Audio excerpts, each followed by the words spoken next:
Hey there guys, DMO73 here, bringing you another feature match for this week. Today I am playing a Valentina 2.0 control list that was designed by Team Memoria. They actually took second place at the Youmacon State Championship with this list. Super good.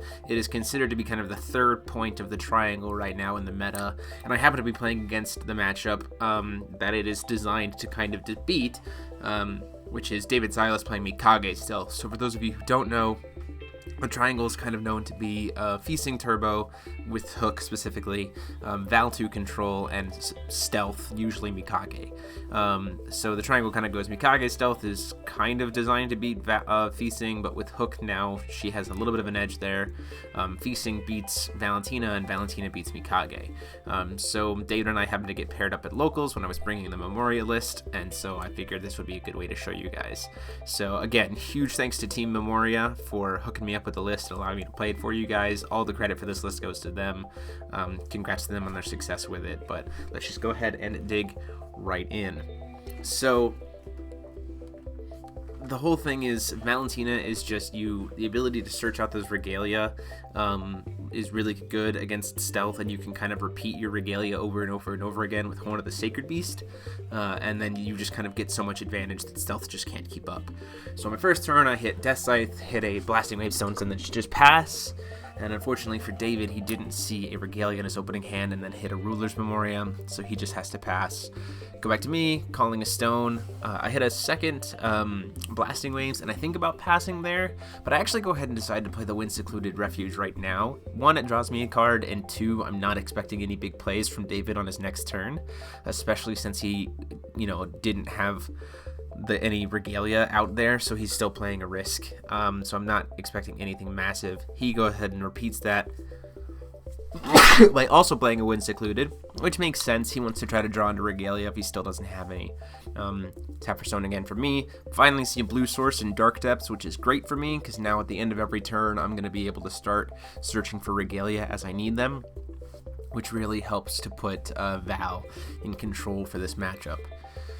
Going to David's turn, covers after drawing a card, misses a regalia again, hits another Rulers, which sets him back. So this is 2 turns that he has whiffed on a stone against a matchup that naturally kind of gains advantage the longer this game goes. So going into my turn, I'm going to look at him. He has to discard at the end of his turn. I'm going to draw for turn, and then seeing what I draw, I'm going to search for a regalia during my recovery. Typically, I try to grab, when it's early game like this, I try to grab a Leviathan, but you can kind of grab a bow or an Apollo. In a control matchup like this, it's actually super important to grab the Apollo as fast as you can, because of the fact that you can use it to awaken your Seals of Wind and Light, which is really, really important. It makes it so they're unchaseable, so you're just like these solid, guaranteed counters against whatever your opponent plays. Now you see I have that bow in my hand. I could play it now and just kind of shore up against any kind of stealth, but there's really no point to do that because I want to be playing those bows for when they get 4 counters when Valentina has Arla's event name. So right now it doesn't make much sense for me to do anything other than just hold on to it. So David's going to put 1 fake card face down in Stealth.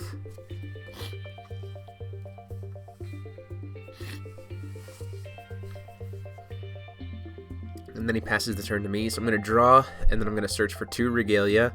I tap it kind of weirdly there, but I'm essentially floating 2 blue, and then the other 2 colors don't matter. And I'm going to grab my Leviathan and my Horn of the Sacred Beast. I actually decided not to grab the Horn for right now. I'm going to go ahead and grab another bow, just so I'm loaded up to 2 bows. Oh, nope, I grab a Hydromonica instead, which makes sense too. Hydromonica is great to be able to grab that niche card that you need to be able to deal with whatever comes your way. And Leviathan is primarily so that you can turn Val on super fast, as well as for the God's Art reduction. Reducing God's Arts as Val is devastating, especially with the new ruling, the fact that she keeps all the names and God's Arts even if she's on her ruler side. It's just very, very brutal. So you see there I have 3 Seal of Wind and Lights in my hand, and I have to discard a card here because I'm still at 8 cards because I'm just drawing so much. But what I actually decided to do instead, which is pretty interesting, is just to set up kind of for later and to see what happens, I'm going to go ahead and play Melfi on my turn. So she's going to proc, and she'll make it so that she herself doesn't deal any damage. But this way I'm kind of ramping ahead, and if he decides to do something, then I can kind of answer it, you know. I'm not necessarily doing anything super important here, but if it sticks, then, you know, I've ramped ahead even further, and I'm still at 4 will for the next turn. So he's just going to Space-Time Anomaly at once at the end of the turn, and then attempt to cast his Ryza. Now you see me go ahead and start to awaken the Seal of Wind and Light, but then I realize he's tapped out, so there's really no point in that moment. So I'm not going to produce the will with Apollo, and I'm just going to cancel the Ryza. So now next turn I have an unchaseable counterspell because I still have another Seal of Wind and Light in my hand, and Melfi can now produce will, which puts me in a really good spot. And if he doesn't play anything that needs canceling, I can use Melfi to start searching for Regalia as well. So he plays Levitin, finally gets a Regalia, and taps for Stone.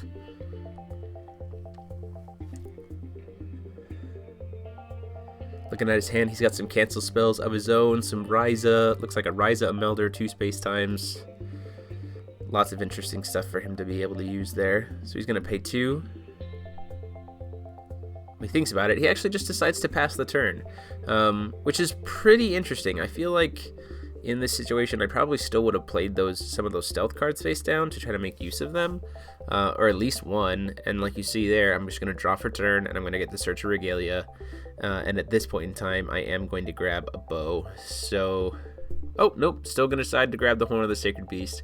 I'm waiting a few more turns before I grab the bow, I guess, to really kind of lock in the security, especially since he doesn't have any face down cards right now. That kind of makes sense. I don't really need to flip right this second and get those bows active, simply because of the fact that he doesn't have any face down cards, so pretty secure there. Go ahead and tap for Stone. This puts me up to a grand total of 7 will with Melfi, which is excellent. I'm going to spend 2 to set a card face down. So that card face down is Flame Trap.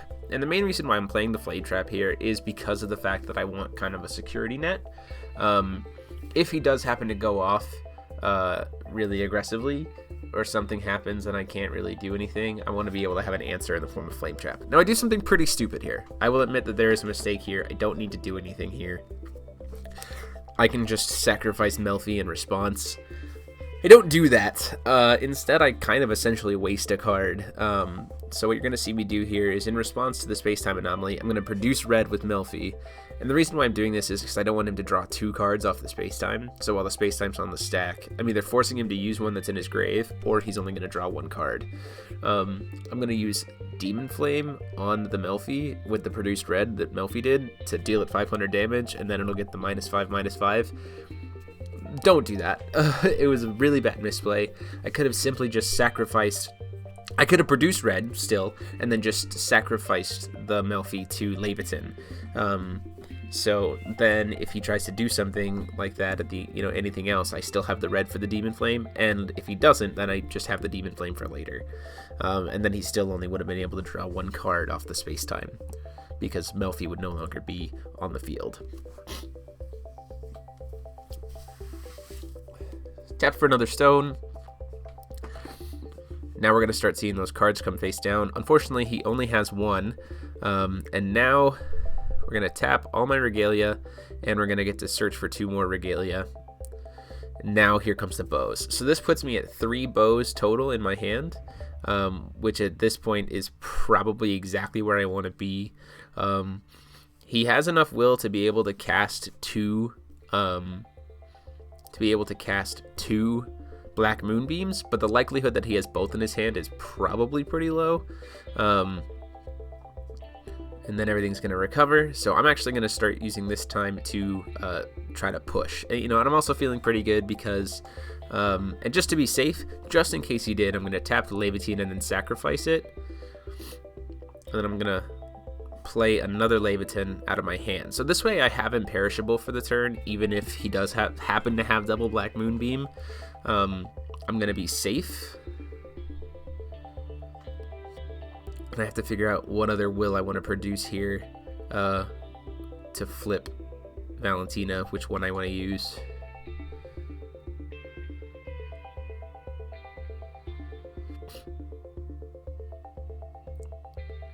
So I'm going to leave up a green-red source. Reason why I'm doing that is because I want to be able to, if I can, do like a Priscia God's Art next turn, so I have 3 green sources. He doesn't have any response to the Valentina trigger, so now all of those 7 kings are going to come revealed. Huge thanks to Force of Will for the VIP rewards. Looking nice and flashy, those Ubers. So now Valentina is essentially a 14-14, but she's being pumped by Death Scythe to being a 16-16, and I've tapped Leviathan twice, so she's dealing 20 damage to him.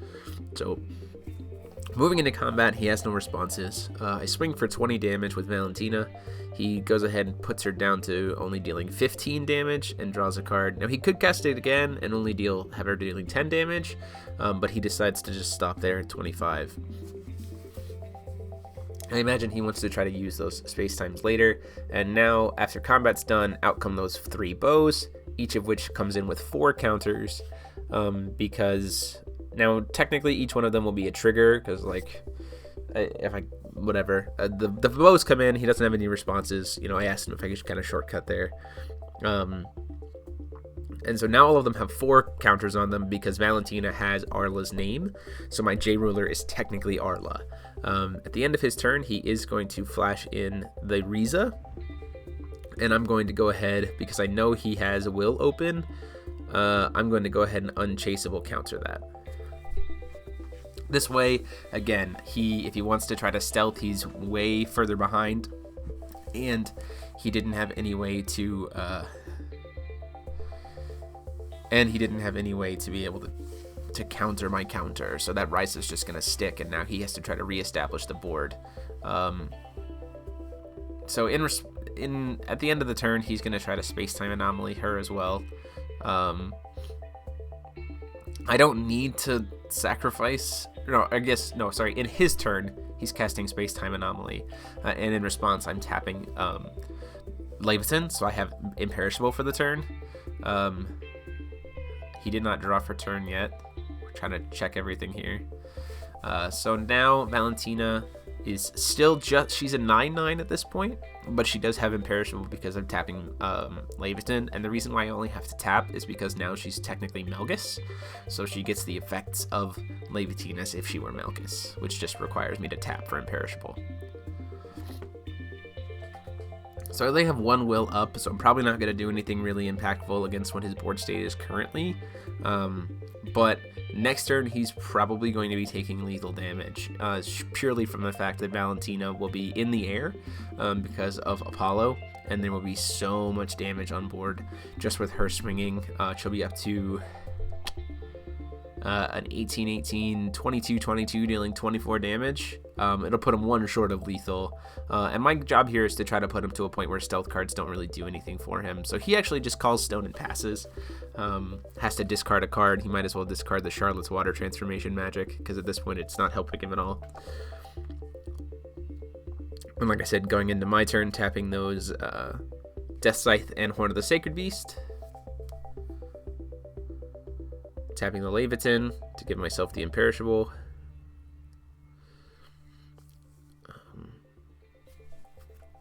Swinging it, going into combat, swinging in for another 20, trying to put him down to 5.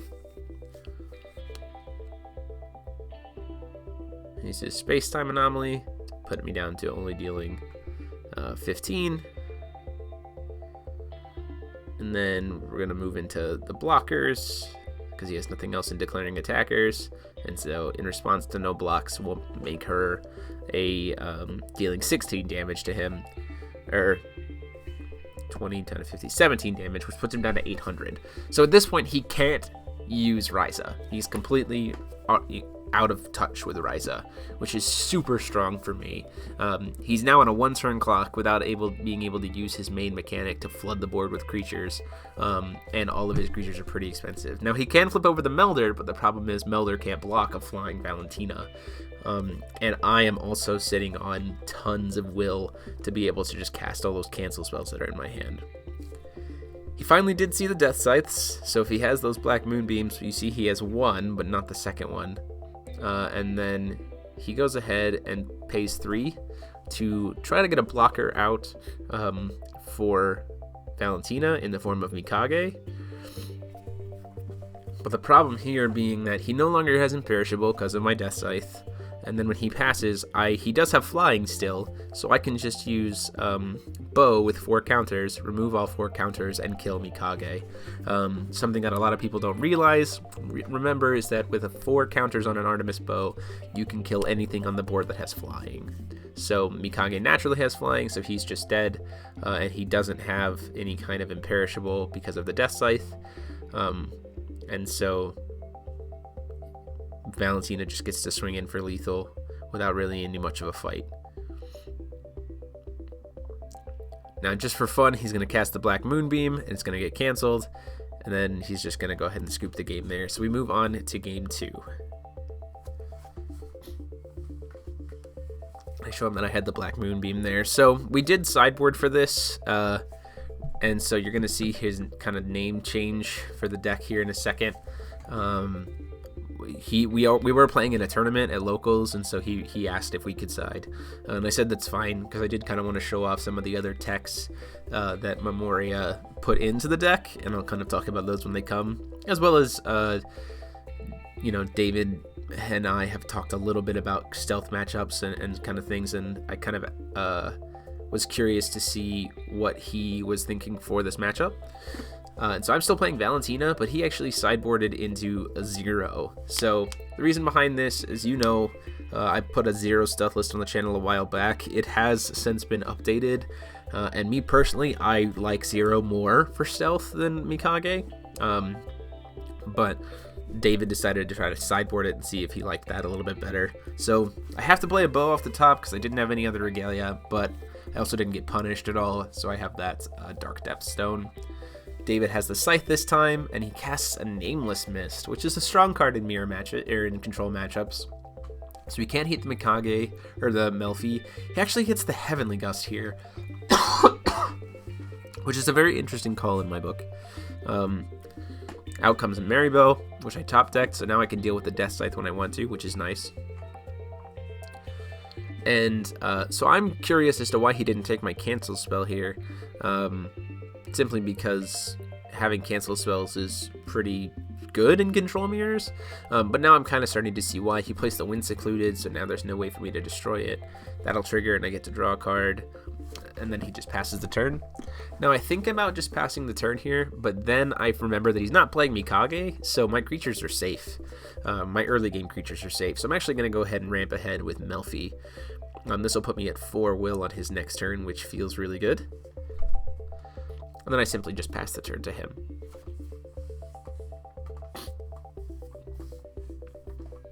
Taps for a stone, hits a Dark Depths.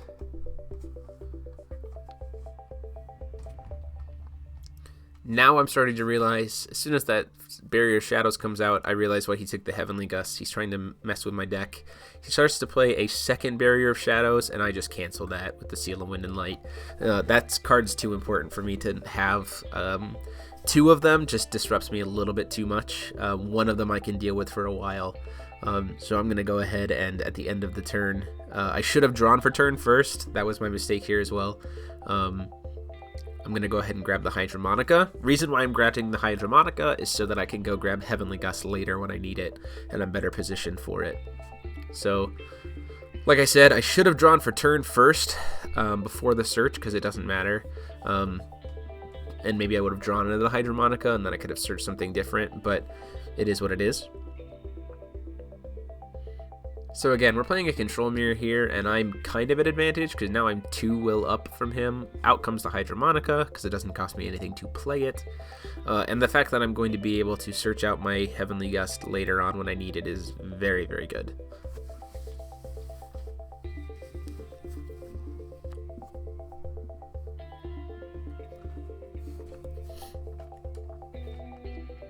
Taps for a stone, hits another Ruler's Memoria.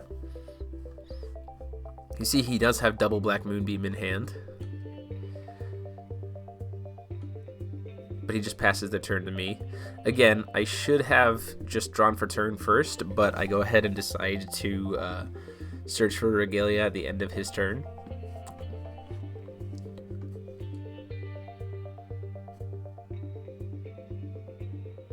Gonna go ahead and grab a Horn of the Sacred Beast. And then after that, I'm gonna go ahead and... Oh, this is how I do it. So I search for the Horn of the Sacred Beast, and then before the end of my turn, start of my turn, I'm gonna crack the Hydromonica for one more expensive because of Barrier Shadows to put a card on top of my deck, and then I will draw it for turn. And the card that I got was Heavenly Gust. So now I just have the Heavenly Gust in my hand, ready to use it when I need to.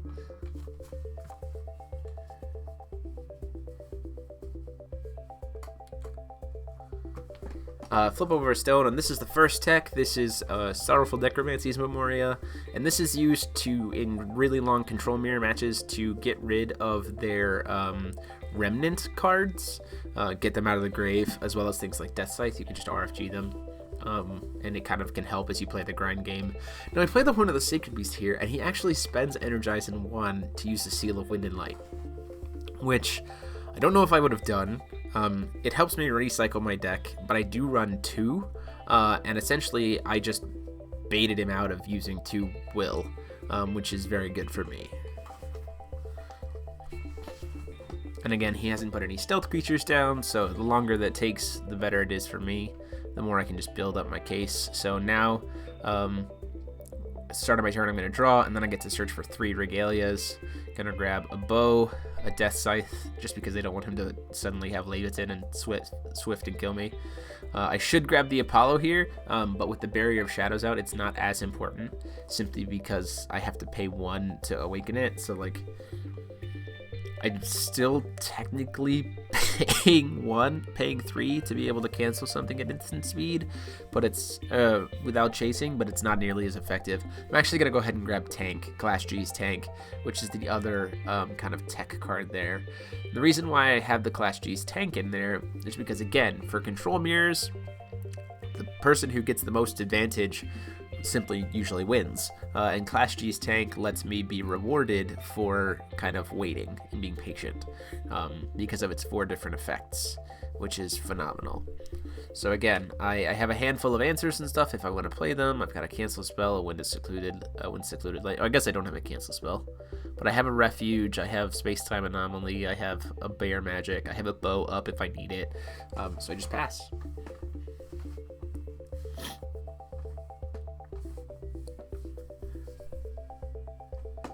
So David draws into his turn, taps for a stone, plays an Artemis Bibble of his own. Now this is the reason, and then he just passes the turn. Now, this was the reason I hadn't played Heavenly Gust yet. I was waiting for a turn to be able to make it a big play, and so what I'm actually going to do here is pretty interesting. He's played a Bow, so I have 1 more card that I can try to get rid of. So I'm going to use Melfi at the end of his turn to produce blue, and then use it to Bear Magic my own Melfi. And then I'm going to cast Heavenly Gust after that has resolved to torrent and destroy all of his Regalia and additions. So I still have those 2 stones up if I need it. And then he's going to go ahead and Space-Time Anomaly Melfi, which is fine. He can draw a card. I didn't really need the Melfi at this point. But now all of those things that were in my way are now gone. The Death Scythe is out of there. The Wind Secluded Refuge is out of there if I need to kill his 0. Lots of stuff is in my advantage. So now I can just grab the Death Scythe, or the Leviathan off the search after the draw. And now I can start trying to set up for playing Valentina. Playing the Leviathan.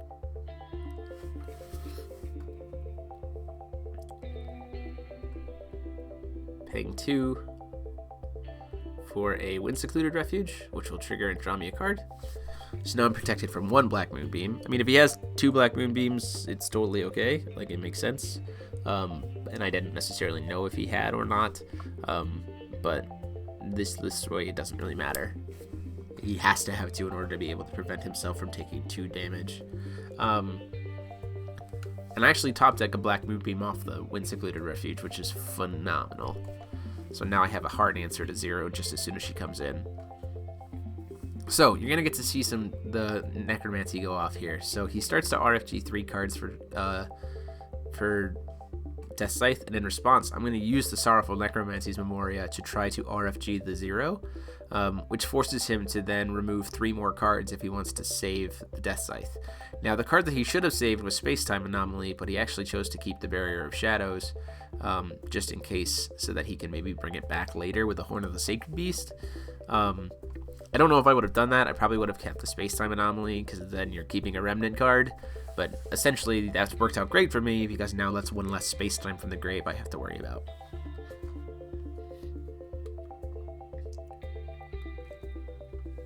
So he plays the Leviathan, plays the Death Scythe. I'm very glad that I have that Black Moonbeam in my hand now. Taps for a stone, and I think he simply passes the turn there. So I draw for my turn. I'm going to search for another Regalia. Artemis Bow comes out to my hand.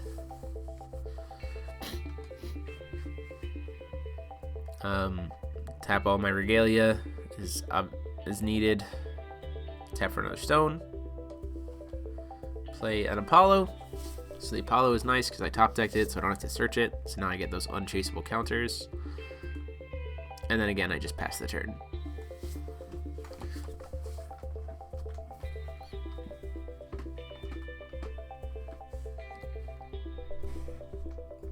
Pays 2 to play a card face down. Leaves a 6 up. So I get to draw for my turn. And now I get to start kind of goofing around with stuff. So I'm going to use Tank to try to gain 200 life. And then also in my recovery, I'm going to go ahead and animate the Maribel. Now you're going to see me fiddle around with my mana here a little bit. But I'm going to animate the Maribel. It does cost me 5, and I noticed that. And I'm like, oh wait, I'm in recovery. I'm going to go ahead and do it anyway. I also missed a chance to search for a Regalia here. So I leave 2 mana completely unused, 2 will completely unused, which is stupid. You should always try to search as much as possible. Deck thinning is great, especially when the deck has Horn of the Sacred Beast. But now I have a creature, so I can start answering stuff. I can start swinging at him and trying to whittle him down to kind of punish him to the point where he can't use those stealth cards. So I'm going to swing for 10 with the Maribel, and he's just going to accept it. So he's going to go down to 3,000 life.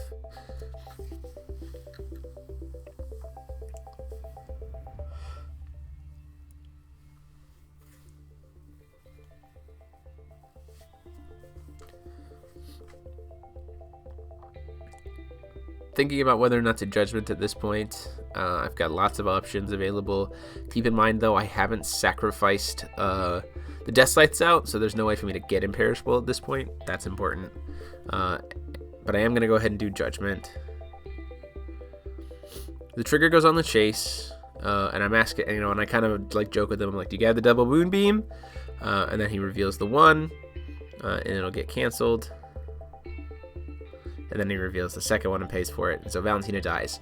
But because of the new Astral Ruler rulings, her effect will still go off, and she will still get all of those God's Arts and everything else because she keeps her abilities even though she's dead.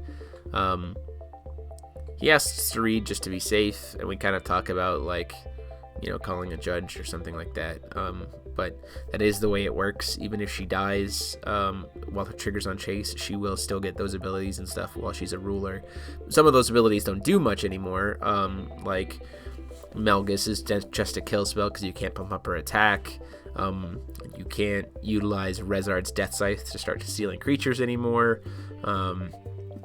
You can't pump up the damage that she deals with Arla's God's Art with Leviathan because she's not a J ruler anymore. So lots of different things get modulated, but she still gets access to those 7 God's Arts. So essentially, for paying 3 cards, I just drew 7 cards that are just always active and possible, and I can reduce their costs. I'm going to play the Horn of the Sacred Beast here because now I'm essentially banking on Regalia and Maribel to push me through for lethal. And so I want to try to get this Horn of the Sacred Beast to resolve.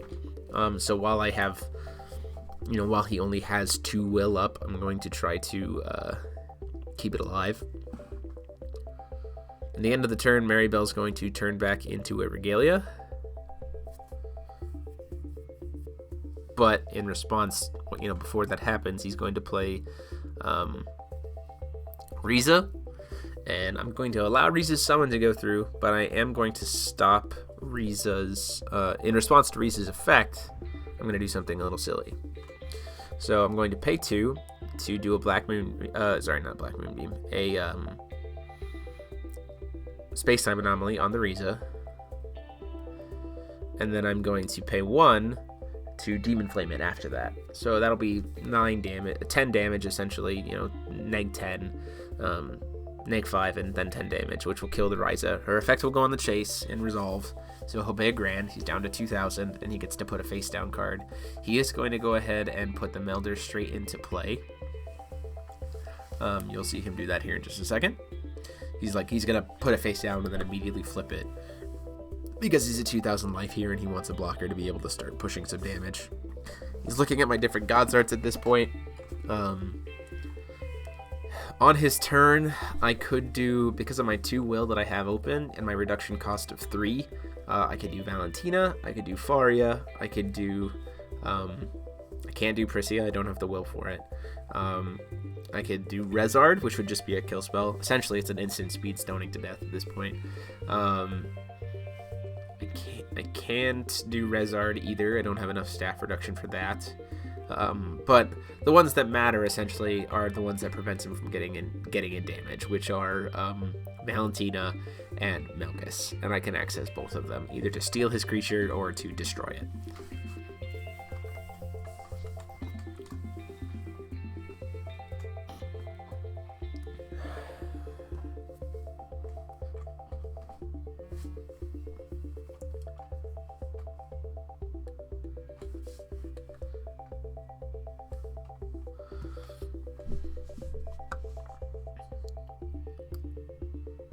So he's looking at his Rezard, or sorry, his Melder. Just thinking about what he wants to do here. We're kind of talking about it. He's questioning the God's Art things at this point, which so we're kind of clearing that up. The Melder's going to come in. He's going to immediately flip it. He's going to target the Maribel, which gives it -4, and then it'll go back to being a Regalia. And then I just pass the turn to him at that point.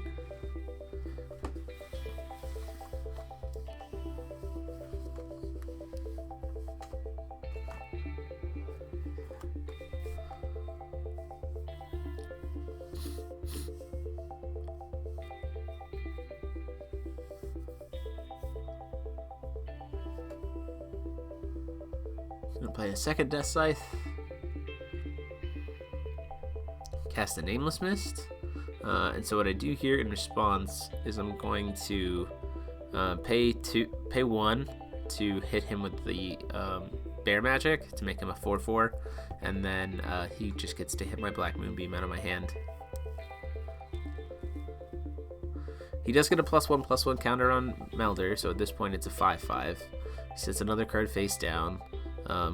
And at this point, there's no point in him swinging, because even if he spent all of his will to pump him up with 0, it'd be another 5, and so I could just spend all 3 bows and kill him.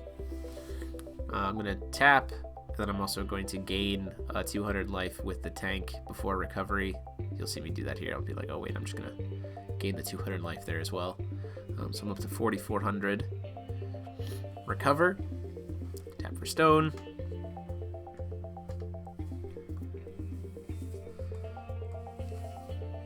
And then again, I just pass. I'm thinking about whether or not I want to pass at this point.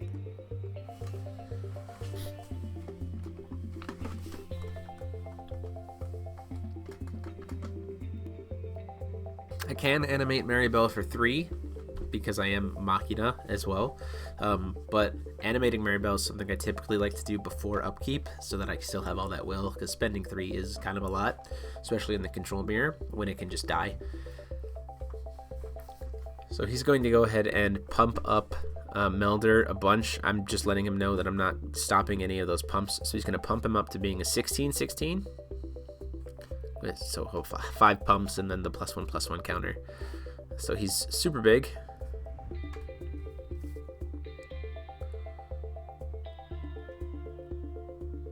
So he's going to swing in for 16.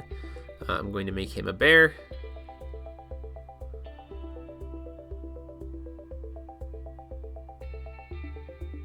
and then I'm going to attempt to, so the bear resolves.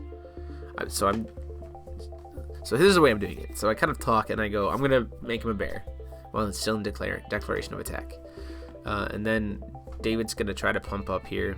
And this is, kind of manipulation of the stack a little bit. He tries to pump him up 4 times to make him a 9/9. In response to those pumps, I'm going to bow him twice.